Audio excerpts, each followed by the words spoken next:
Okay, I think we should get started. I know there's people still coming in, but I think we should get started in the interests of time. A very good morning to everyone. Thank you very much for coming today. It's nice to see a good packed house because it's going to be a very insightful and packed day, actually. We've got a lot to get through. My name is Vivek Muthu. I'll be chairing the conference through the day and facilitating what we've got a lineup of fantastic panelists and, of course, all of you, our delegates, who will be contributing. The title of our conference, the European Cancer Forum, the second European Cancer Forum, is Towards a New Era in Cancer Care. The forum is hosted by MSD in collaboration with the European Cancer Patient Coalition, Lung Cancer Europe, Digestive Cancers Europe, and the Economist Intelligence Unit. So thank you to our hosts and those who have collaborating. So let me just make some introductory remarks, and then we'll move on to our keynote speeches. Why do we call it Towards a New Era? I think it's, we have to raise the awareness here. 1 in 3 Europeans will get cancer. The disease is set to become the #1 disease burden in Europe in this decade. It already is in some countries like France and the UK.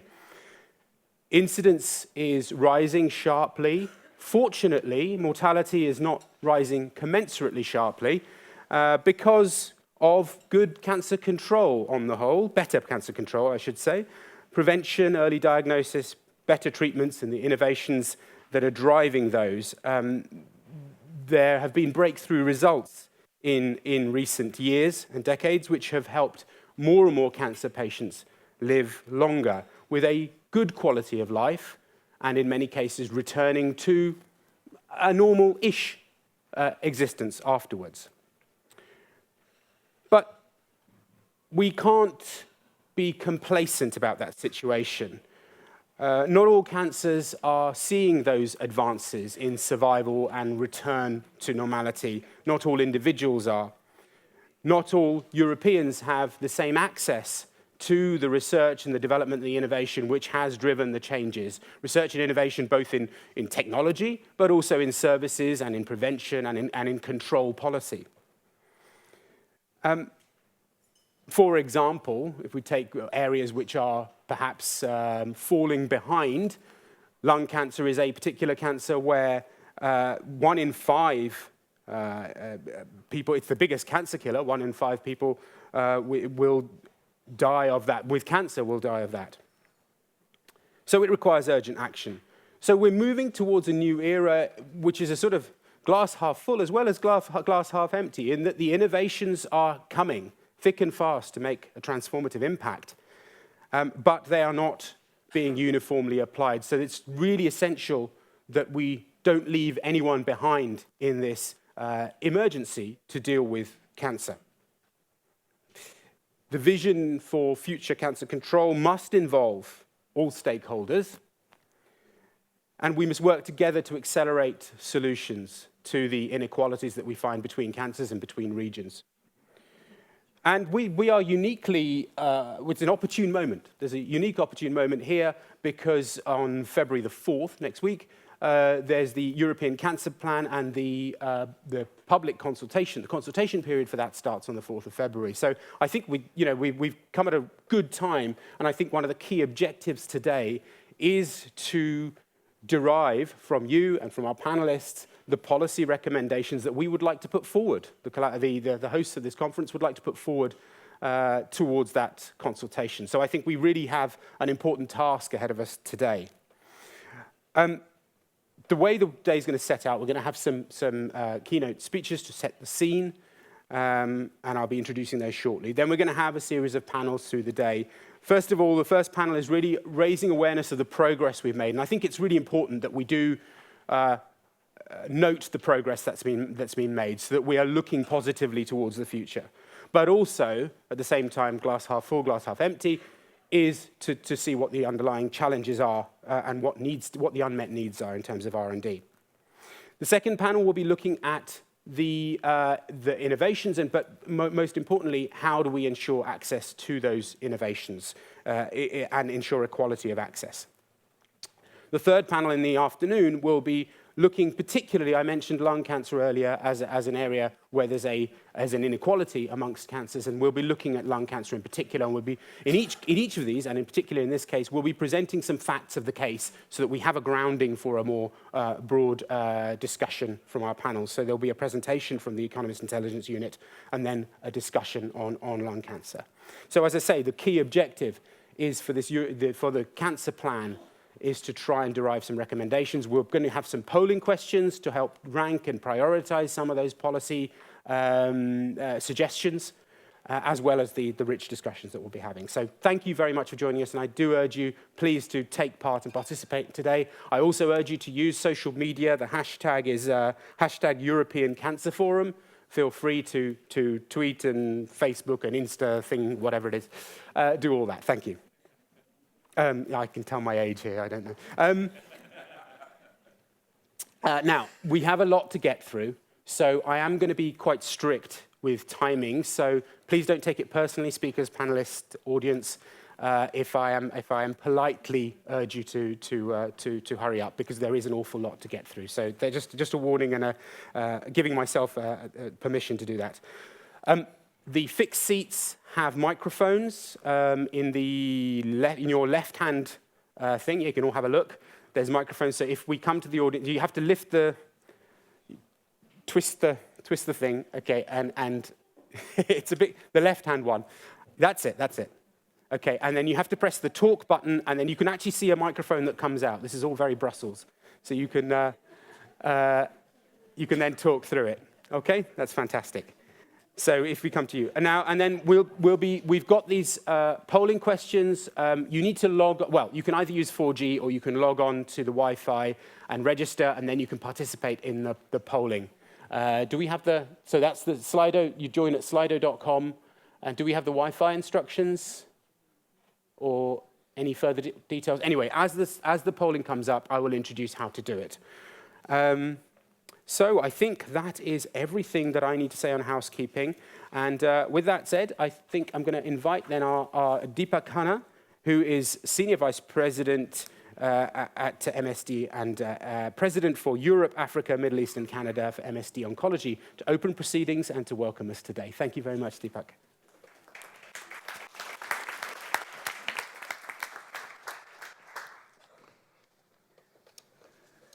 Thank you, everyone, and Vivek, thank you very much. As Vivek said, I'm Deepak Khanna. I head up our oncology business for MSD for Europe, Middle East, Africa, and Canada. Vivek, you were talking about tweeting and Facebook. As I was telling my children yesterday, I said I'm going to be presenting at this panel, and I'm going to be tweeting, and if you want, follow me on Facebook. And my kids said, Dad, we only Snapchat. So much for that. Many of you remember, it was a year ago that we had our first European Cancer Forum, and a lot has happened since that time. Germany has initiated its Decade Against Cancer. Croatia will have cancer as one of their priorities during the EU presidency. And the European Commission is about to kick off Europe's Beating Cancer Plan. As you heard, cancer deaths continue to slow down, as the recent report of the Swedish Institute of Health Economics shows that 5-year survival rates are going up. And I know Bent is in the audience, and he'll talk a little bit more about that. But there's significant progress. Matter of fact, when we're talking about lung cancer, 20 years ago, lung cancer diagnosis was considered a death sentence. But since then, there's been significant progress. And now the 5-year lung cancer survival rate has increased about 5 to 10% globally. So we are making progress. 10 years ago, 5 out of 100 patients with skin cancer would be alive after they were diagnosed. Today, 1 out of 2 patients can be expected to be alive. So again, amazing progress. We've done an incredible amount together. But despite this progress, the cancer challenge is big. Vivek mentioned it. 1 in 3 people in Europe will, at some point in their lifetime, be diagnosed with cancer. The disease is set to replace cardiovascular disease as the #1 disease burden. The number of new cancer cases has increased by 50% since 1995. So today, we're going to discuss the future of treating cancer, the future of access to innovation, and the future of lung cancer. The European Commission is about to launch Europe's Beating Cancer Plan. Europe needs a concerted approach to cancer, since not all issues can be tackled by a single EU member state. And as you've heard me speak many times, we must all work together. No single stakeholder can tackle prevention, early diagnosis, access, or survivorship. That's why I look forward to today's discussion with the many different stakeholders in the audience. And let me close with a word of caution. We're not going to have all the answers today. But together, we can change the future of cancer in Europe. I look forward to learning from all of us, all of the speakers and everyone today in the audience on how we can begin to do that. So with that introduction, it is my pleasure to welcome and introduce Maggie De Block. As Minister for Social Affairs and Public Health, she's also a certified GP and with a PhD in medicine, surgery, and obstetrics. She is an advocate of improving cancer care and has been for a very long time, and we look forward to hearing your remarks. So it is my pleasure to please welcome you to the stage.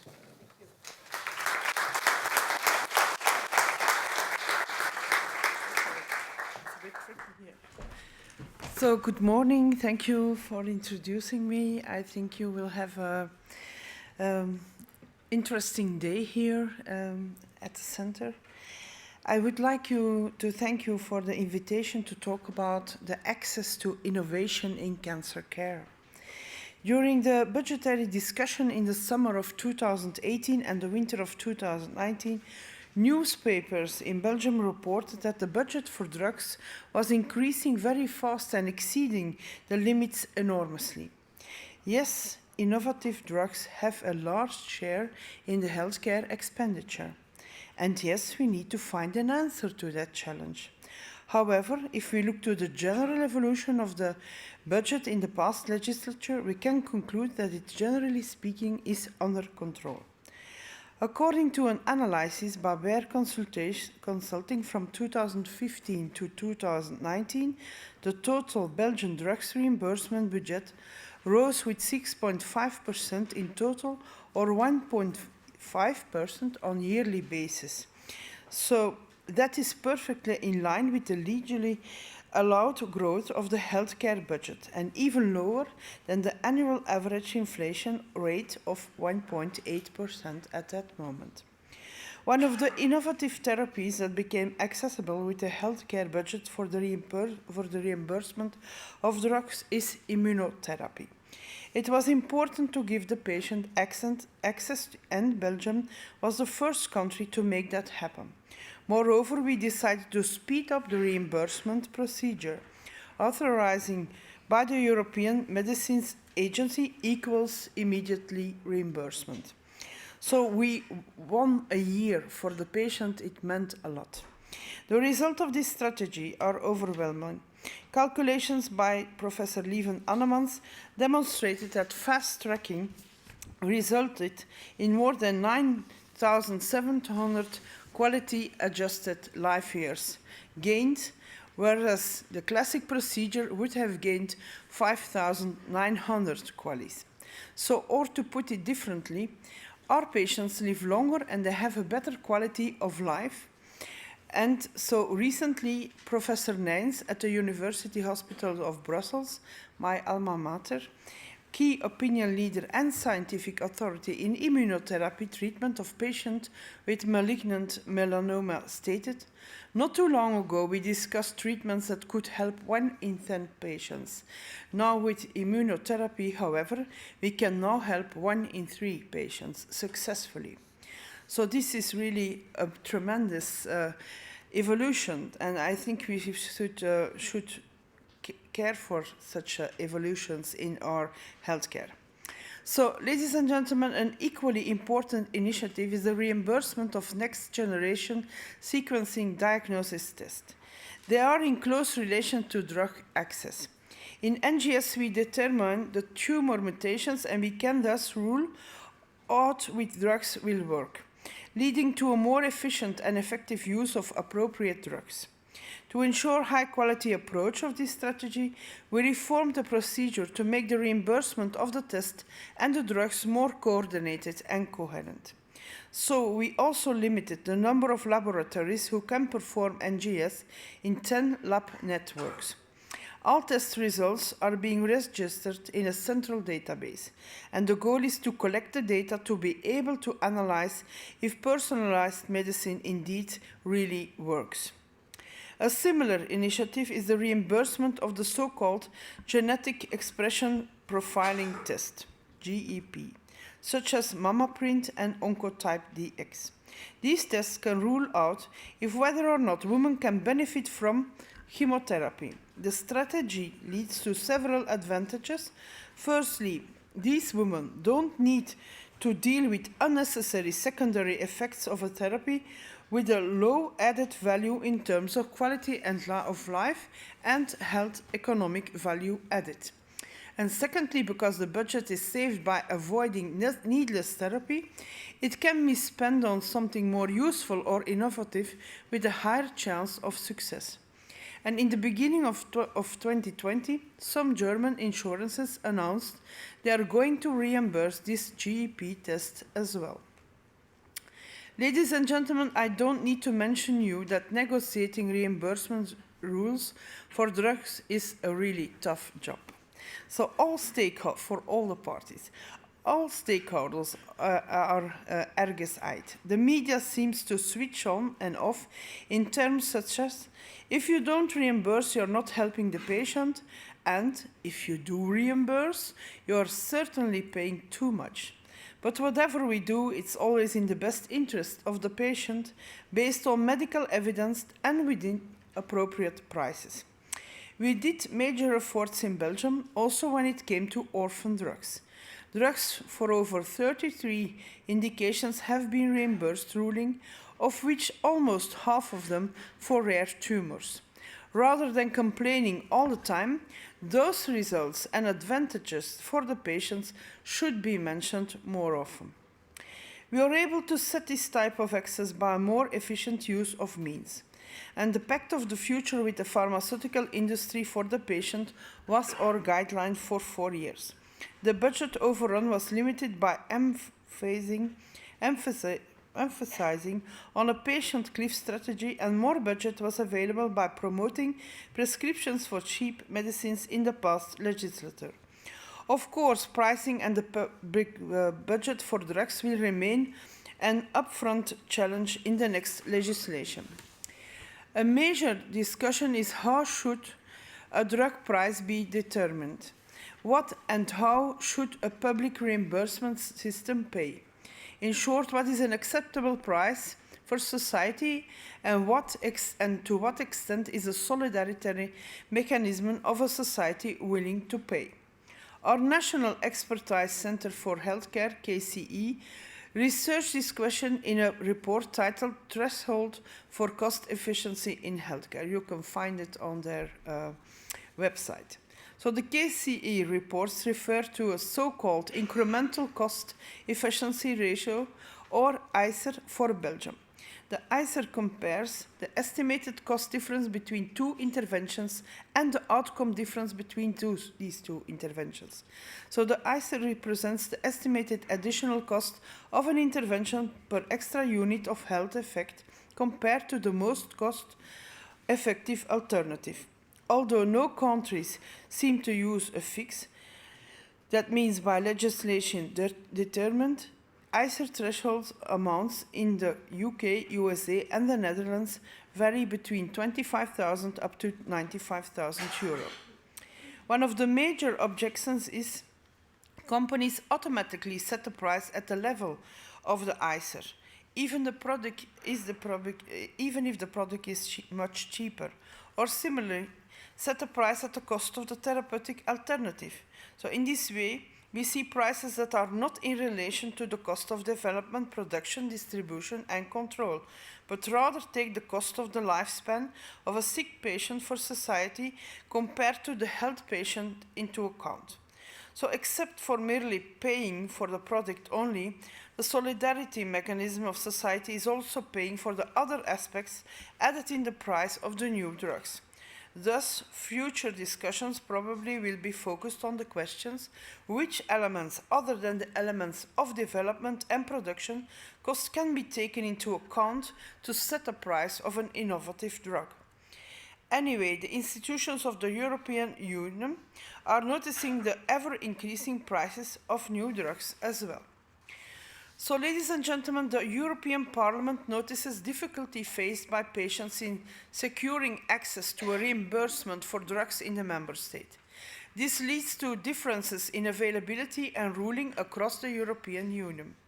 In its resolution on the 20th of February 2019 regarding the implementation of the Cross-Border Healthcare Directive, the Parliament calls on the Commission to draw up an action plan to systematically address excessively high medicine prices at the great disparities in them between the various member states. So in the accompanying report to the resolution on the implementation of the Cross-Border Healthcare Directive, the European Parliament considered yet another barrier to tackle. That is the administrative burden.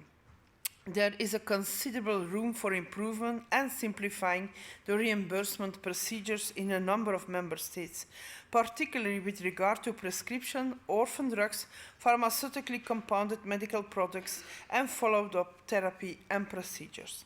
So international collaboration is a key element in addressing these issues, especially pricing.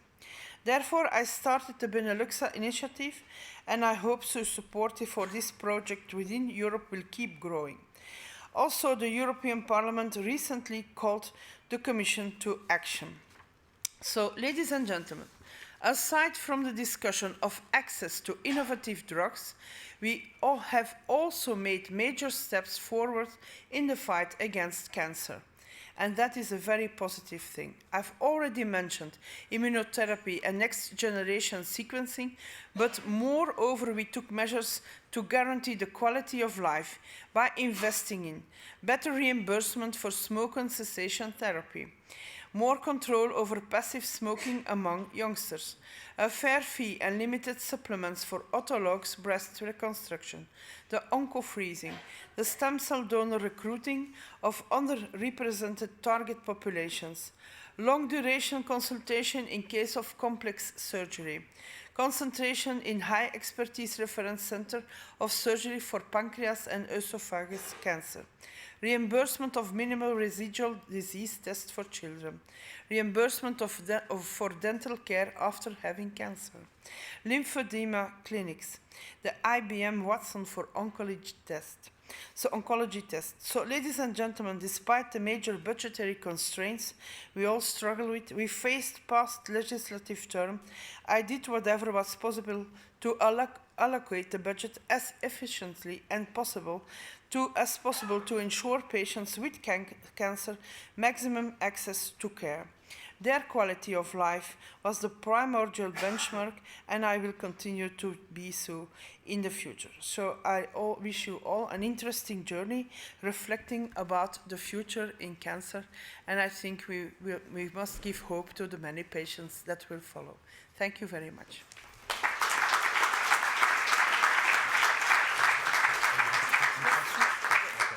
So Minister De Blok is happy to take a couple of questions, and we do have some time for that. So do we have any questions from the floor for Minister De Blok?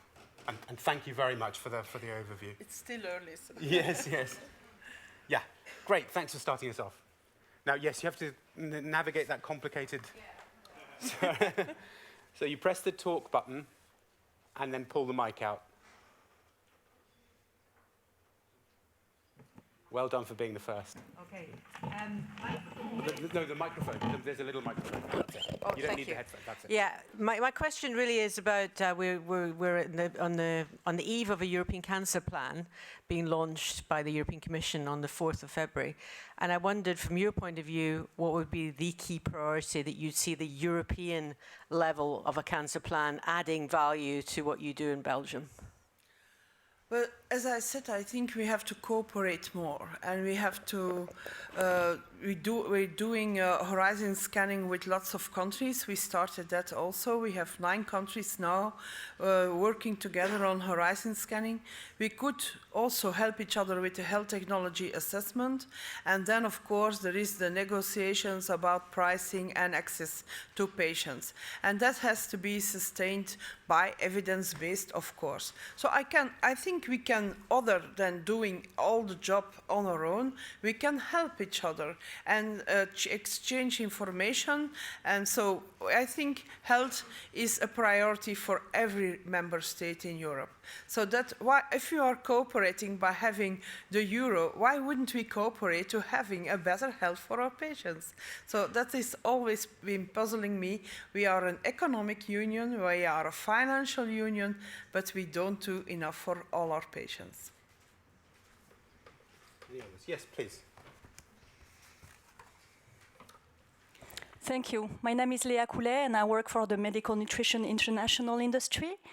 And I was wondering, in the plans that are already being discussed, what is the importance of multi-care? When I say multi-care, it's the implementation of multidisciplinary teams at the points of care, including also dietitians or nutritionists, to pay attention to the nutritional status of the cancer patients. Thank you. We do that. We have we have teams around the patient, not only for nutrition. There are dietists.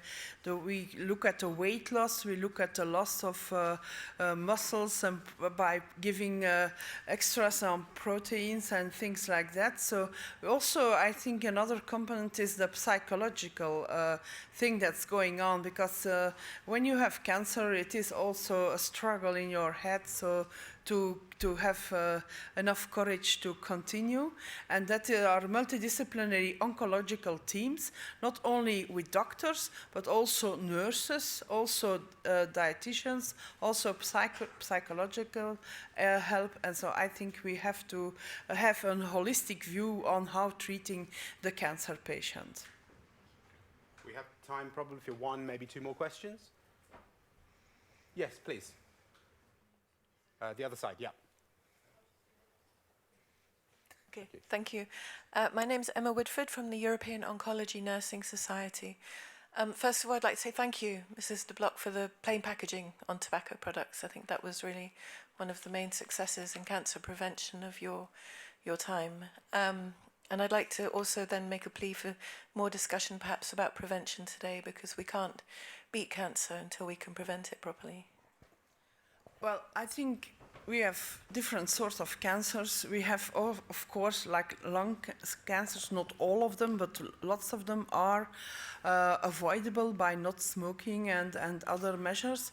But I think in our country, prevention is really politically very sensitive, because it's for the regions to do. So I did what I could within my competence, and one of them was the plain packaging. But of course, I think more has to be done. And so we also had a pact with our insurances to say you don't have to be there for the patient when he gets sick. You have to be there also to avoid to get sick.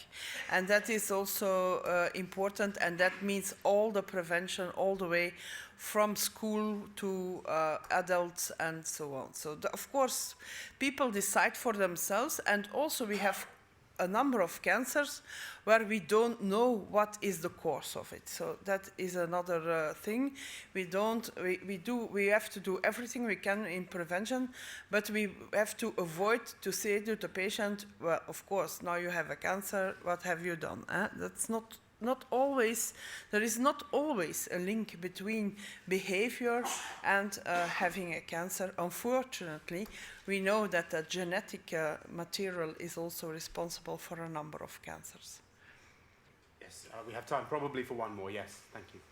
Well, we should have a man in gender equity. Okay, thank you. I'm Yannis Boukovinas, medical oncologist from Greece. I'm really wondering, what are your actions or thoughts about palliative care and home nursing? Well, for that, we have, I've been, when I was a GP, I had a lot of patients wanting to die at home. They didn't want to go to hospitals, and so I tried to give them all the care and when the cure was not even possible anymore, the care at home, the comfort at home, with the help, of course, of a team of nurses, or it is possible to organize it at home if the patient wants to. Otherwise, we also should have, we have palliative services, and now we are working on giving all the patient the choice where he or she wants to be. It depends also from how the family is around the patient, or friends, or whatever, colleagues. I mean, you cannot do it on your own. When you're a couple and one is getting so sick he will die, the other one cannot do it alone. So we have to work together. We have to make a shield like an onion, so diverse layers of help for the patient. And I think if you can accompany someone to die without suffering, that's the most wonderful thing you can do for a patient. I'm afraid we're going to have to, I'm sorry, we do have to close up now. We're out of time, but perhaps you might be able to just catch Minister Bloch on the way out, But, I'm so sorry, I have to keep us to time. But thank you very much indeed.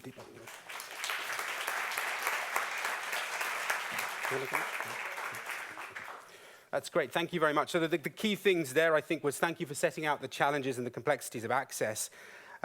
The need for international collaboration across Europe. I think the attention to survival and quality of life, and I think both from the Minister and from all of you, really, and I think sets the tone for the day, the focus across the entire continuum, from prevention to palliation to survivorship. All of those things are important, and we can't just focus on the treatment segment. So I hope we can pick that up in later panels. That's fantastic.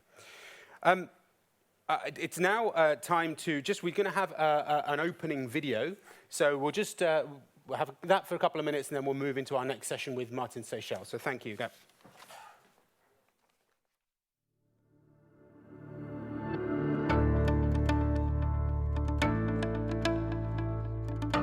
Every patient in Europe has the same rights, the right to have the best treatment. In case of cancer, we have in Europe to try to find the best treatment and the best prevention. We have a fund for it. It's Horizon Europe. Horizon Europe has to invest, but also the member states have to invest. Their 3% invest them also in prevention, trying to find new preventions, trying to find new treatments for our patients, because politics is about people, and we are working for those people, and the patients are the people. Cancer is a major priority of the European Commission, and in the last 5 years, Luce has invested many resources to make sure that lung cancer is also included as a priority of the Commission. And because of the different challenges and possibilities each member state faces, the European Cancer Plan should support all these national initiatives. It should be a European obligation to ensure that all European citizens have access to an early detection program, the right diagnosis and the right treatment. Fortunately, cancer is not a death sentence anymore, but with 14 million survivors and with the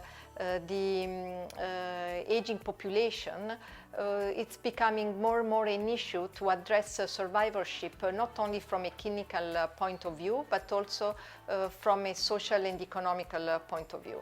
This is why we advocate for multidisciplinary clinics that will cover all issues related to cancer, starting from the clinical aspects like cancer comorbidities and cancer follow-up, but also social issues. And on social issues, we would prioritize on return to work and on the financial toxicity, so the right to be forgotten legislations.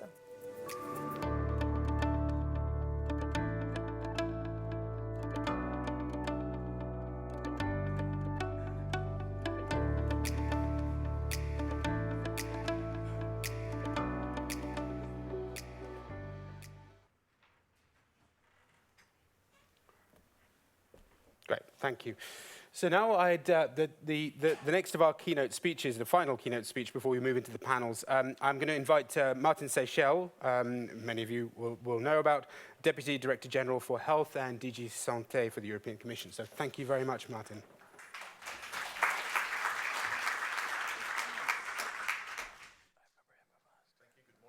Ladies and gentlemen. As we all know, Europe is the region with the longest life expectancy, and this is largely due to accessible, affordable, and high-quality health systems, certainly compared to the rest of the world. At the same time, our unhealthy ways of life, behavioral and environmental factors such as tobacco consumption, alcohol abuse, unhealthy diets, lack of physical activity, and being exposed to air pollution continue to contribute to an increase in premature mortality from chronic diseases, including, but of course not just, cancer. As we've just heard, by 2035, cancer cases will have doubled in number, with an estimate of potentially up to 40% of the population facing cancer at some point in their lives. And the greatest increase is expected to be seen in less wealthy countries. The cost of cancer care in the EU is increasing at an unprecedented rate, driven by demographic change, but also by expanding innovation within healthcare. And therefore, fiscal sustainability and the financing of healthcare must remain a key public policy concern. Statistics reveal that cancer is today the second leading cause of death in the EU, with 1.3 million deaths and 3.5 million new cases every year. And of the different types, breast cancer and lung cancer are the most prevalent among women and men, respectively. But statistics also reveal that considerable progress has been achieved since the first EU cancer plan took action way back in the late 1980s. For example, through tobacco control, but also improvements in occupational health. And this gives us hope for the future. It is possible to make an impact, therefore. We have made significant progress over the last decades in cancer research and care. I can mention the striking advances, for example, made in the area of pediatric cancer. It's particularly significant. But cancer needs to be fought on several battlefields, not only in the research laboratories, but also in schools, in doctors' surgeries, and across a wide range of sectors, a very wide range of sectors. We have to recognize that cancers remain not only urgent health issues, but also pose a number of socio-economic issues. It is unacceptable that substantial inequalities still remain regarding access to the best available care, expertise, and research innovation. And these inequalities contribute to 20% differences in survival rates when comparing North and Western Europe with Central and Eastern Europe. All patients suffering from cancer have the fundamental right to optimal care and the same access to medicine, new innovative treatments, and clinical trials. We are fully aware of these inequalities between and within member states, and it is our firm intention to work towards eradicating them. Cancer is not just a medical issue either. Stigma, discrimination in some cases, and financial insecurity for cancer survivors and their carers are three elements that we also need to address. And these issues can add further suffering into the lives of those who are fighting or have fought against cancer. And this is also unacceptable from our perspective. As you all know, the Commission is currently preparing a Europe Beats Cancer plan. And personally, I was very delighted to read that the mission letter of our Commissioner requested the establishment of the Europe is Beating Cancer plan with the aim of supporting member states to improve cancer prevention and care. It is our intention to help member states and stakeholders by taking appropriate actions in all strategic areas. And there are many, and we intend to tackle all of them, of course, by identifying key actions in each area. There is the issue of better control and prevention. 40% of all cancers, and that's probably a conservative estimate, are preventable. So that's the low-lying fruit in many cases. Early diagnosis and screening. We know that the biggest indicator of outcome, the biggest determinant of outcome, is the stage at which the cancer is detected. And there, of course, we can certainly do better also with the help of technology. treatment and care, including the very important issue of access to treatment, the quality of life of patients, survivors, and caregivers. Let's not forget the caregivers as well. And underpinning all this is the need for more research, more innovation, and more sharing of knowledge and data. The plan will also be very closely linked with the research mission on cancer under the future Horizon Europe program. But of course, this cannot just be a technical plan. It needs to have strong political steer and strong political ownership. And therefore, we will need to work very closely with the member states and with the European Parliament. This will be a key factor for success. In a week's time, on the 4th of February, which is World Cancer Day, the European Commission will officially launch the debate on the EU Cancer Plan in the European Parliament. So it will be the start of a very intense consultation period. And we intend to really listen very carefully to hearing from all of those who have had personal experiences with cancer, and that's all of us. We've all had some personal experience, one way or the other. So there is a wealth of knowledge among citizens of what needs to be done, what works, what doesn't work, what could be done better. And so we need, first of all, to listen very carefully to what citizens have to say. So I'd very much certainly invite you to join us and really contribute with your various areas of expertise. And we all have something to say about cancer. Stakeholders, member states, oncologists, patients, caregivers. A couple of points I'd like to emphasize on this. First of all, the health sector cannot succeed in fighting cancer alone. We need a health in all policies approach that addresses all risk factors, including environmental factors, working conditions. This means engaging with multiple public and private sectors, education, advertising, entertainment. This is all part of the mix. For example, air pollution increases the risk of respiratory diseases, including lung cancer. But minimizing this requires that we work closely with the industrial and energy sectors, the transport sector, as well as town planners, schools, etc. This is not something that is usually under the control of health authorities, but it's a must. There is also a great opportunity here, an opportunity for Europe to take a major step towards beating cancer. And I'd like to point out that many determinants of cancer are also determinants of other chronic diseases. So improving on this aspect of cancer will also yield other multiple benefits for other important chronic diseases. Another point to remind is that we are not starting from scratch. We are not starting with a blank sheet of paper. A lot of work has already been done, thanks to our common work at EU level. Tobacco consumption, we have the strictest tobacco legislation anywhere in the world. However, our smoking rates are still double what they are in the United States, Canada, Australia, other comparable economies. This means we need to do more on tobacco control. EU legislation has been upgraded over the years when it comes to chemicals, pesticides, exposure to carcinogens, including at work. Again, let's have a close look and see if more needs to be done there. We have been spreading the word for years on prevention, particularly through the European Code Against Cancer, which remains our set of guiding principles, but that needs to be operationalized to a greater extent. The European Cancer Information System is now up and running. We are also monitoring now geographic patterns and cancer trends, which will allow national cancer plans to be adapted. And again, we can make full use here of modern technology, big data, artificial intelligence, to really use bigger and more complex data sets. In the last years, we have seen continuous improvement in the coverage and quality of national screening programs for breast, cervical, and colorectal cancer. Again, an area which we need to keep these screening plans and guidelines fully updated, but also look at other cancers that could be amenable to population-based screening. Better vaccination coverage will impact on infections and cancers caused by human papillomavirus and hepatitis B. And since March 2017, we have established 24 European reference networks, out of which 4 are dealing specifically with rare and complex cancers, including pediatric cancers. And of course, most of the other networks also work on cancer to some extent.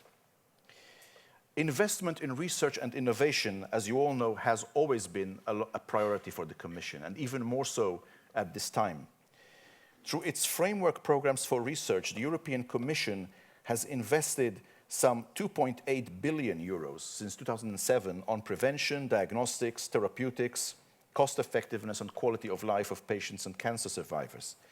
From 2021 onwards, Horizon Europe will promote open science and maximize the potential for innovation. And in the proposal for Horizon Europe, the Commission has introduced the mission approach, which aims to help build coalitions to address the most pressing global and European challenges. And the Research Cancer Mission will also focus on cancer prevention, treatment, and quality of life of survivors. There's a lot to be discovered about cancer. There are still too many unmet or poorly met needs. So it's a very important area for research. And in addition, under the pillar on global challenges and industrial competitiveness, the European Commission will be supporting collaborative research and innovation in the health sector with a proposed budget of 7.7 billion euros. Let me come back to the issue of prevention and promotion, because this is, as I said before, the low-lying fruit, in my opinion. We need to do much more to tackle this disease at source. We have already sufficient knowledge to prevent up to 40% of all cancers, because these are known risk factors.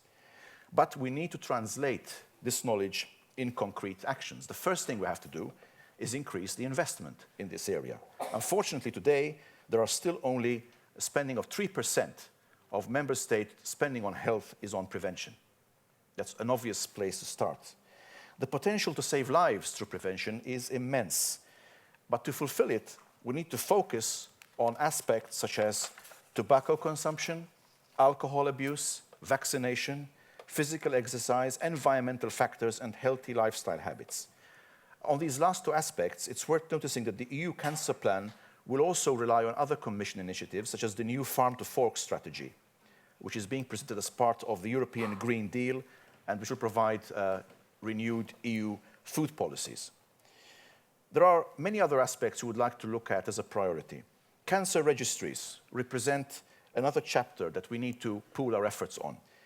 They exist in member states, but also can be much more effective if they are networked, as we are doing now through the European Network of Cancer Registries. But the quality and coverage vary greatly across the EU and need to be improved. We need to intensify our work on accessible, safe, efficacious, and affordable medicines. And their continued availability is and will be a key Commission priority for the future. And indeed, the supply of affordable medicines is another priority for Commissioner Kyriakides. The Commission is building on existing knowledge to ensure we have the right incentives for innovation, but also that we address unmet needs. We also need to better address market failures, such as, for example, the specificities of the antimicrobial sector, also an important issue in oncological care.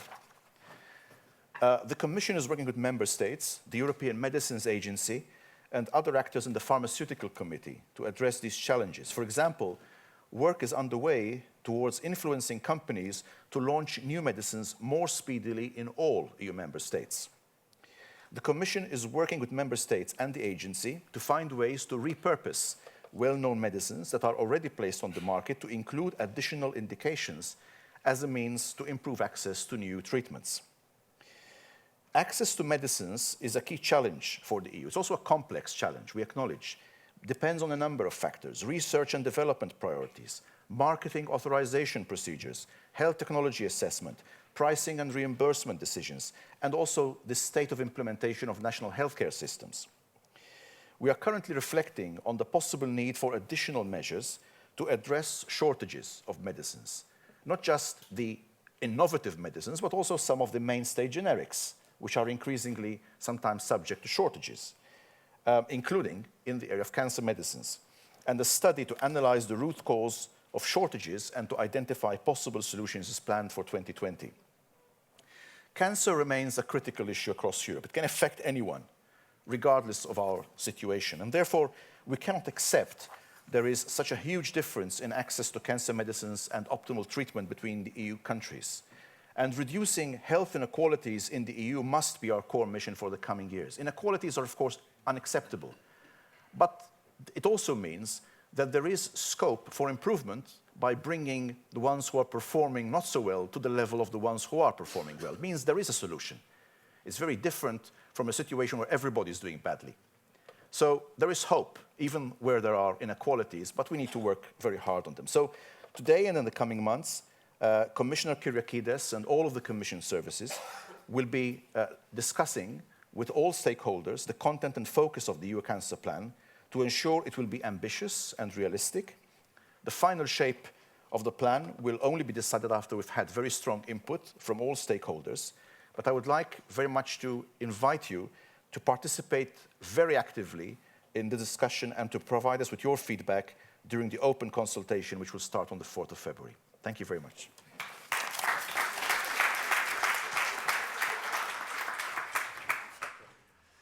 Thank you.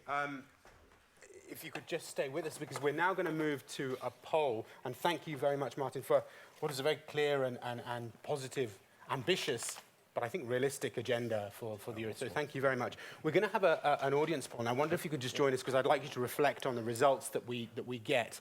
And perhaps, you know, it would be good if maybe you're able to meet and discuss with the conference partners at some point with the findings of today. That would be great.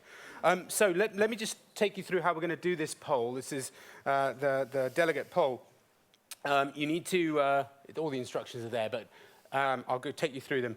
Use your device and go to slido.com. Obviously, you'll need 4G or Wi-Fi access to the internet first. Type in the event code, hashtag European Cancer Forum, all one word.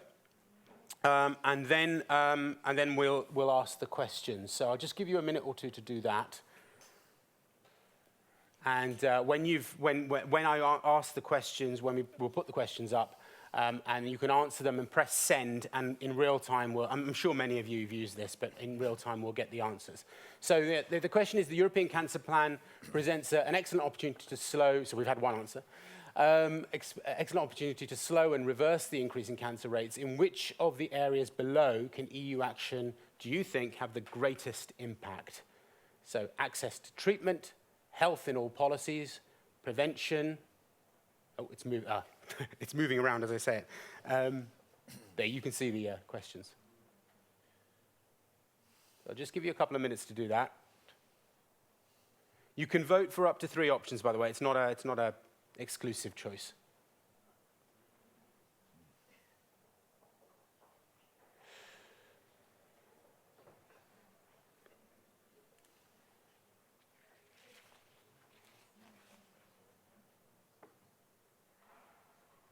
Okay, let's just give it a little bit longer. So 55. How many people we got here?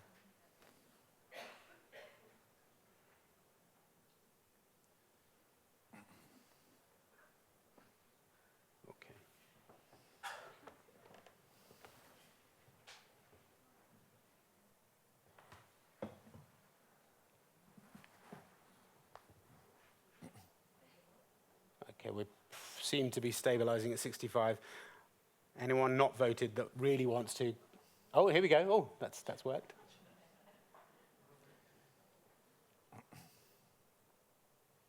All right.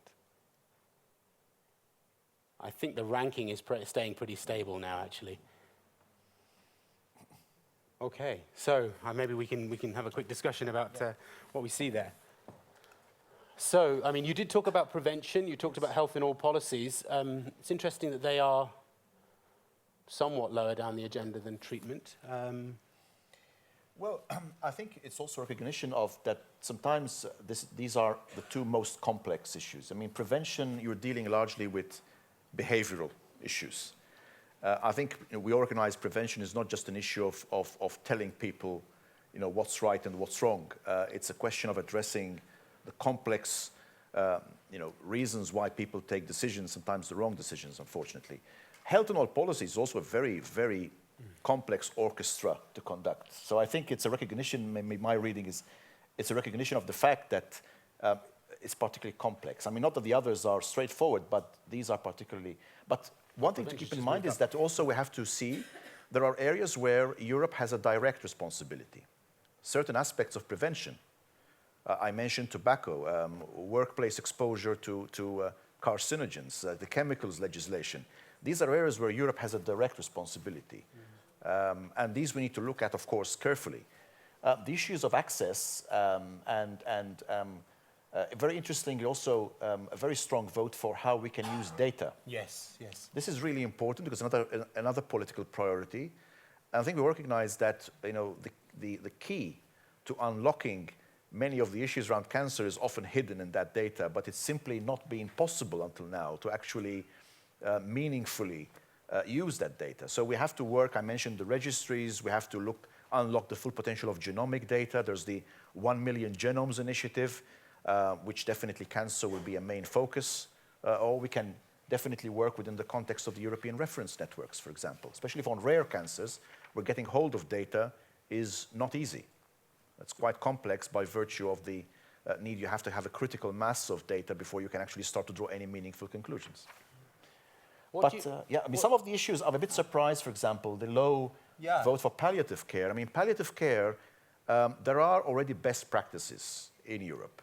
The integration of care, how you can... And I think there we can do a lot, actually, to actually help member states learn from each other. Regions sometimes are the best practices. Sometimes a best practice might be happening in a very local scenario, completely unknown to everybody else. And these are things which we could also do because, of course, as much progress, we'd like to make as much progress as possible on cancer, but palliative care, and it's also an area where better palliative care would benefit not just cancer patients, but also patients with other conditions. So, learning how to do it properly, I think... do you think that if we have better data in e-health, do you think we then identify that palliative care and quality of life and survivorship would be unmet needs? Data will help us recognize also what is not being provided, or what are the patient's needs, what are the caregivers' needs? How can we also recognize that an intervention works? You need data also to be able to actually determine and evaluate your interventions. Otherwise, it's going to be a trial and error exercise, and that's simply something we cannot afford. The survivorship issue also I'd like to pick up because it's something our commissioner also feels very strongly about. We have, fortunately, growing numbers of survivors, but they still face further problems. Sometimes even discrimination, sometimes even getting a bank loan or a mortgage. You have this medical history. And I'm thinking here particularly, for example, of survivors of pediatric cancer. They have a whole lifetime with this label, cancer survivor.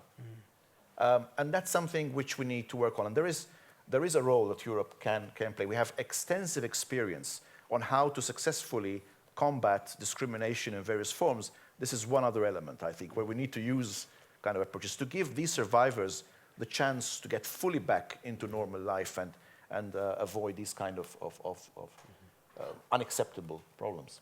We don't have much time. We have a minute, then we need to go for a break. But Matt, we should talk about the top one at the top, which is clearly leading. I mean, we have got a panel on it later, but reflections on that coming up. A lot of the debate on access is, of course, centered on the very innovative, sometimes very expensive treatments, and that's part of the, of course, discussion we need to have.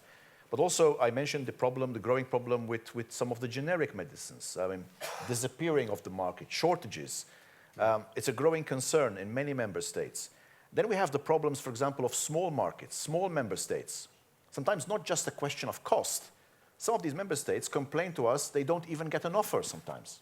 Okay. So, these are things we have to look at as well and address. We'll have one comment from Mike Morrissey. I know you wanted to come in, but then we must stop for the break. Thank you.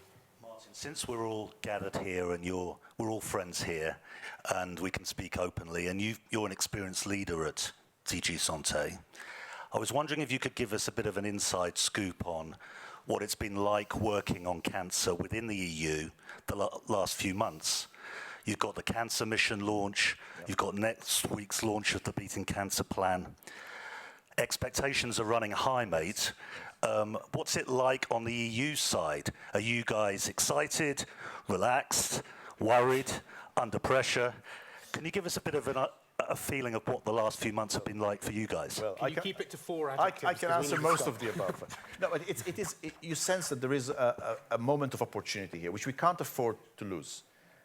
It's not every day that a health topic like cancer really gets this level of political recognition, and that is something we cannot afford to squander. So we have to really make sure. Of course, the challenge will be to identify the things that have the greatest added value. We can't do everything, and we should not try to do everything, but we need to do the things that will make the biggest impact within a reasonable period of time, because patients are waiting and they expect answers. So I'm glad the level of ambition is high. We need to live up to that.